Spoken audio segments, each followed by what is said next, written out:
This video is sponsored by Homes, whose mission it is to accelerate the advent of sustainable, healthy living systems around the world. Hi, and welcome to Best in Tesla News, episode 66. Yes, as you might can see, this episode is going to be a little bit different because I'm actually on holiday with my family. But don't worry, of course you will get your Sunday fix of Tesla news.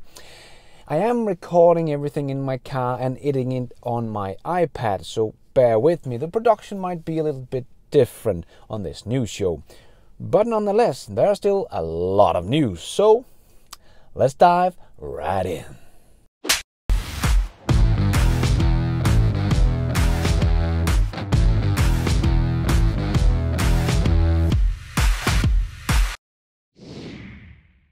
Let's put our living stereo stylus in this groove.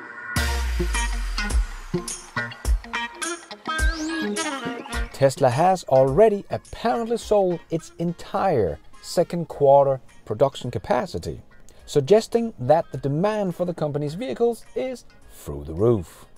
With almost 2 months left in the quarter, it means Tesla will be falling further and further behind in deliveries and still selling every single car they produce.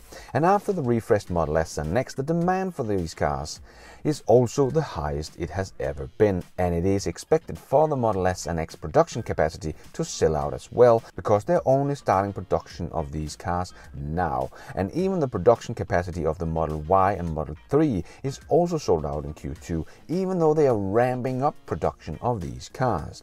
And as Elon said at the earnings call, we've seen a real shift in customers' perspective of electric vehicles, and our demand is the best we have ever seen. And he added that the first quarter usually brings a reduction in demand, but this year they saw an increase in demand that exceeded the normal seasonal reduction in demand in Q1. Yeah, Tesla need Berlin and Texas to get online as fast as possible to help with this crazy demand that Tesla sees. Still, anyone believes that Tesla will not hit that 1 million delivery target this year?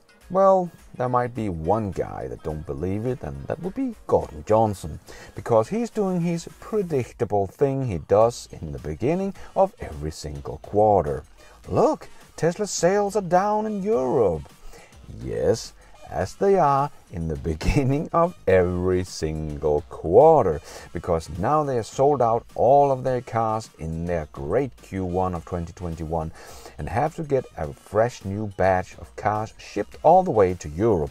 And just remember that Tesla Model 3 was the best-selling EV in the world in Q1. So Gordon can cherry-pick the numbers all that he wants, but he can't deny the facts that Tesla still has the best-selling EV in the world by far. But as we talked about before, I don't really think that he believes what he's saying. He must be paid off to spread these FUD, because nobody can be this dumb and have no credibility left as an analyst. Just look at his tip rank. He's one of the worst analysts on the planet.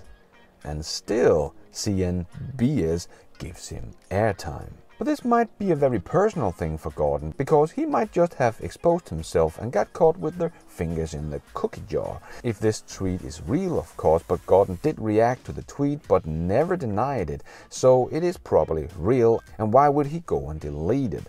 Because he told Phil LeBeau that his dad worked for GM and that he loves the company. But Gordon has deleted that tweet again. But Gordon did clarify that it was not his dad, but his stepdad that worked for GM. But still, I think we have found why he's trying so hard to hurt Tesla, because he really likes GM. I like you a lot. But as we just talked about, Tesla's demand is through the roof, so Gordon can try all he wants. Tesla is doing great.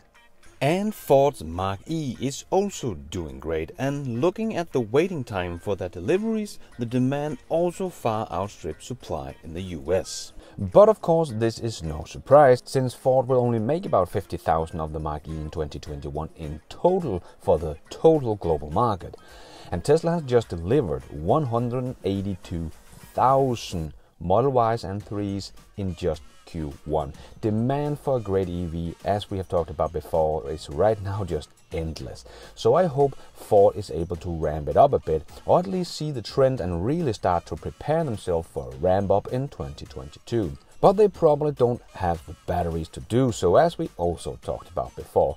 But I just think it's sad to see a nice EV not getting the chance to show its true potential.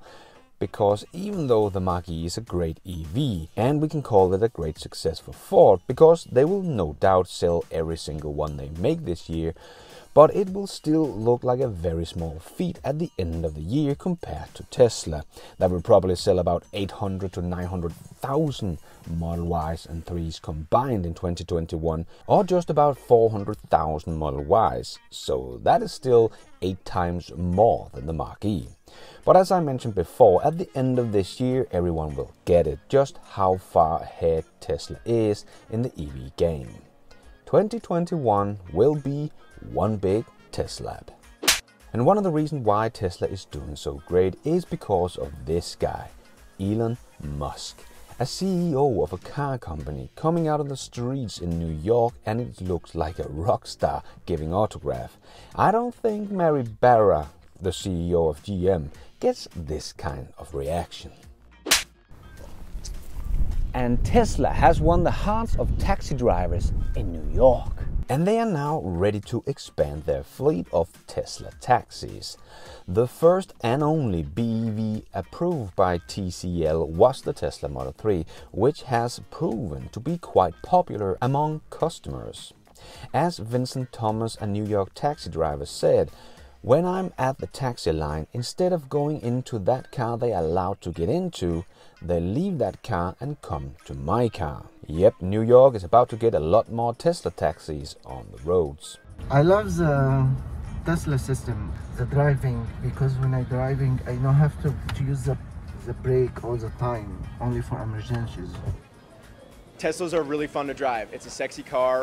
Drivers love it. It actually kind of brings the novelty of driving again, making it fun, and riders love getting into it. We're going to be rolling out Teslas over the next few months and years, and obviously we're extremely focused on building infrastructure that makes sense so that drivers have the charging accessibility, they have the charging price point, and the repair and maintenance of a commercial-like facility. So we plan on being able to service Teslas commercially and having infrastructure that makes charging totally ubiquitous across the city. And it is not only New York City that is embracing electric cars. Sweden just got up to 43% plug-in vehicle share in April, and the brand new ID.4 was the best-selling EV, followed closely by the Tesla Model 3. Nice to see Sweden get some great momentum in the plug-in market, even though they can't match their neighbor, Norway, that had over 80% plug-in market share in April, and even pure BEV was 55% market share. That's just awesome. And Tesla is also putting themselves up for big success in Israel. And according to a person in Israel, a ship from China will arrive in Israel with 1,500 Teslas. So I guess we will start seeing a lot of Teslas being delivered to Israel soon. And as Connecting the Dot tweeted, the old guys in the mainstream media took it for a spin and was very impressed with the Model 3 performance and ended with a score. So how would you rate it? On a scale from 1 to 10? 100. Or let's say 99. That votes very well for Tesla in Israel. And Connecting the Dot continued about the price of the Model 3 in Israel. Because of Tesla's selling directly to customers, Tesla is breaking the local dealer cartel, as he's put it. So you can either get one BMW M3 or two Model 3 Performance and still have 52,000 to spare. So yeah, I think we will see Tesla sales in Israel explode. And Elon did host the SNL. I have not personally seen it yet, only some advertisement for it. Hi, I'm Elon Musk, and I'm hosting SNL this week with musical guest Miley Cyrus. What's new with you, Elon? I just did a successful rocket launch this week. Wow. Well, I did my laundry. Congrats. Actually, no, I didn't. And Tim Dodd, the everyday astronaut, did tweet that the simulation is getting weird as Elon hosted SNL 42 days after founding SpaceX. Weird. And Elon is just a very cool CEO. Not many are doing all the stuff that he does and still have the time to go on SNL and to make us all laugh. Uber and Arrival is partnering up to make an EV for ride-hailing. Uber wants to become all electric in London in 2025 and worldwide by 2040. The company recently launched Uber Green, which gives passengers the opportunity to select an EV at no extra cost and drivers a chance to pay a lower service fee, part of an $800 million incentive to get more drivers in EVs. So that is all great, and now they have partnered with Arrival to make their own EV and expect to reveal the final design before the end of this year. But the teaser picture we got so far is this. Yes, I also thought it was a picture of the Tesla at first glance. But no, this is just a teaser picture of Arrival's EV. Yeah, first they laugh at you, then they fight you, then you win. And then everybody is copying you. And Elon Musk might not get a salary from Tesla, but he will be compensated if he reaches all his targets in his compensation plan. Back in 2018, Elon Musk and Tesla proposed a compensation plan that was just about as insane as the vehicle that the company produces. Dubbed as one of the most radical CEO payment plans in corporate history, it required Musk to hit a series of market gap and operational targets before he is compensated. If he succeeds, he will be paid big time, making him one of the wealthiest persons in the world. If he fails, he gets nothing. Unlike most other CEOs that will get paid good even if the company fails. For each target he achieves, Elon Musk will have the option to purchase about 1% of Tesla's stocks for about $70 per share. Considering that Tesla's market cap only stood at $59 billion back then, the ambitious compensation plan was dubbed as laughably impossible by critics. But Elon Musk has already achieved 6 of his 12 operation targets and 11 of his 12 market cap targets. This is incredibly impressive considering that Musk's 10 years performance award is only in his 3rd year. And there has been a lot of thought in the German media about the Gigafactory 4. And it should be 6 months delayed, but as Minister Steinbach said to Teslarati, I don't have the faintest idea of how anyone can come up with a 6 months delay. If nothing happens out of the ordinary, I'll still expect a start of operation later this summer or early autumn. And we have just had an earnings call where Tesla themselves said that they were on track, and it was even in the earnings letters as well. And if we go to Tesla's German's website to order a Tesla Model Y, it still says delivery at the end of 2021. So if Tesla was 6 months delayed, this would not be possible. So I can't really see where the mainstream media comes up with these ideas. It does not make sense with the information we have right now anyway. And more thought about Giga Berlin has been put to rest. German state parliament confirmed that Tesla have not violated labor law in building the Giga Berlin. Period. And Gigafactory 4 Tesla did show a great video of the foundation pit for the battery factory. Yes, that will be huge. Actually, the biggest battery factory in the world. And speaking of battery fires, GM has been a little bit back and forth with their battery fires. As we know, Chevy Bolt had some fire risk with their batteries, but GM says it has a software fix for those 2017 to 2019 Chevy Bolt with batteries that may catch fire. But with very bad timing, we got another fire from a Chevy Bolt just days after GM announced that they had fixed the software. But we also have to remember that the Chevy Bolt has only had 6 fires in total last year. But the media is quick to run with these stories when it is an electric car that catches fire and totally ignores the 150 fires that happens every single day with ICE cars in the US alone. We do know that Australia has not yet jumped fully in on EVs, but maybe they should, because a huge opportunity is laying right in front of them. Mark Tweedle, Director of Energy at Tesla, said Australia had sustainable lithium supply in the ground and was well positioned to thrive enormous economic benefits as the transition to renewable energy speeds up. Mr. Tweedle said Australia has the raw material in abundance like no other nation on earth. It's a huge economic opportunity. It's silly to fight to say the transition isn't happening. It's happening quickly. And it's not only the EVs that need a lot of batteries, so do the 40 big battery plants that is in the planning stage around Australia. So hopefully Australia will grab this opportunity and help the world with the supply of lithium to accelerate the transition to renewable energy and get a big piece of the pie. And if you didn't get your big piece of the pie when Tesla went public and you can get a Tesla share for a couple of bucks, well, you can invest in the Tesla home through Alset eHomes, the sponsor of this channel. That is also a public traded company. And just to give you a little idea of the man behind Alset eHomes, here's a little peek of Alset eHomes chairman's track record, Mr. Chan.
Another week and more history made by SpaceX. And SpaceX of course had another Starlink launch. And everything of course went as planned and the booster landed perfectly back down on the drone ship. And that was the 9th time this booster has flown and landed back down. And the next Starlink mission will use a Falcon 9 booster that has already been flying 9 times. So if that also lands back on the drone ship, it will set a new record for reusability and have been reflown 10 times. And as CNBS space reporter Michael Sheets said back in April 2020, our estimate remains around 10 flights as a fleet average for achieving a constant break-even point, and that no one has come anywhere close to. Well, now just 1 year later, SpaceX is not only close, hopefully they will have done it this Sunday of this new show if the weather allows. And they did also get their Starship prototype SN15 to take off, and it did its 10 kilometers test flight with no problem, and it did land back down on the landing pad and stuck the landing. And let's enjoy the landing with Tim Dodd, the everyday astronaut, and his team. There it is! Oh. There it is! Oh my gosh! It flipped! It flipped! Yes! We've got Oh! it! Oh, it's hovering. It's how. You're Oh! doing a great job. Come on! It's going Yes! slow. Quick! Yes, it looks pretty good. Please, please just stick it. Lights out. It's still standing. It looks straight to me. It didn't. I think it's still good. That looks so good. Thanks for all the knowledge, Tim. You guys just do such an amazing job out there and have really become a big professional broadcast team reporting from SpaceX launch site. And Elon did tweet that he wanted to try to refly the SN-15. Nice. But what a crazy couple of weeks for SpaceX. We have got a launch of the Crew 2, the landing of the Crew 1, deploying 120 satellites, and launch and landing of their Starship SN-15. Congratulations, SpaceX. Your speed of innovation is just mind-boggling. And let's squeeze in the last short news topics into this news show. Yes, it's time for the Tesla Shorts. Tesla announced they will be using LFP batteries for their Megapacks. We already knew they would do this, but now they're actually doing it. So the Megapack can now ramp up without drawing further on the already supply-constrained nickel-based batteries. Very important step. And Rivian purchased more land with further expansion in mind. Rivian is eager to grow and expand after R1T deliveries start here in June. Rivian seems to be thinking beyond 2021 and already has a plan for the next few years. The Biden administration said that the approval of a major solar energy project in California desert that will be capable of powering nearly 90,000 homes. Nice. Lucid as former Waymo treasurer as CFO as the company prepare to go public. And Tesla Grohmann Automation is building something in Prümen, Germany. What it's exactly for, I don't know, but yet another construction site for Tesla. The UK government has announced that self-driving vehicles may be allowed on UK roads already by the end of this year, further proving its innovation and commitment to develop and adoption of new technologies. And another one who's not afraid of full self-driving is Miami Mayor Shiraz, that is ready to see Tesla robotaxis launch as early as 2022 in Miami. And there has been a lot of talk about Tesla's brakes in China lately, but here is a little older test done by Grip Electro from Germany, where they did see that the Tesla Model 3 Performance does brake better than the Audi RS3. And the host Matthias does the test 7 times just because he can't believe it. According to Ray for Tesla, Tesla China is reportedly working to allow owners to access the vehicle data, service and drive online. This feature will be launched this year. And Elon tweeted, full self-driving display version 9 will show actually probabilities distribution of objects. True mind's eye of neural net. Was using it in my car last night. Oh yes, can't wait to see more about the version 9. It should be very close to release. Elon has been saying in a couple of weeks, for a couple of weeks, so hopefully soon. And if you haven't seen yet my last video about the Elon Musk VTOL plane that could disrupt the entire aviation industry, you should definitely check it out. And I just want to say thanks to Alejandro for making me make this video. He had already made one in Spanish, but would like to see my take on it. So if you speak Spanish, go check out Alejandro's YouTube channel. He did also make an interview with me a couple of weeks back, and you can see that one in English as well if you want to check that one out. I will leave a link to it all in the description below. And let's end off with a bit of fun. Daniel Breckley took his brother that drives a haul truck at a coal mine for a spin in a Tesla Model 3. And it only took one launch of the Tesla to get the Tesla smile.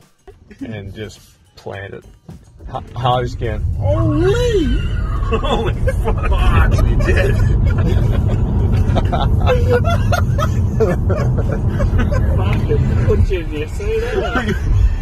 That's all we have time for in this news episode. Hope you enjoyed it. If you did, don't forget to hit that like button. It really helps this video out a lot. If you're already a subscriber, thank you so much for your support, and if you want to support the channel even more, remember you can, for as little as $1, become a patron of this channel and get your shout out on this show.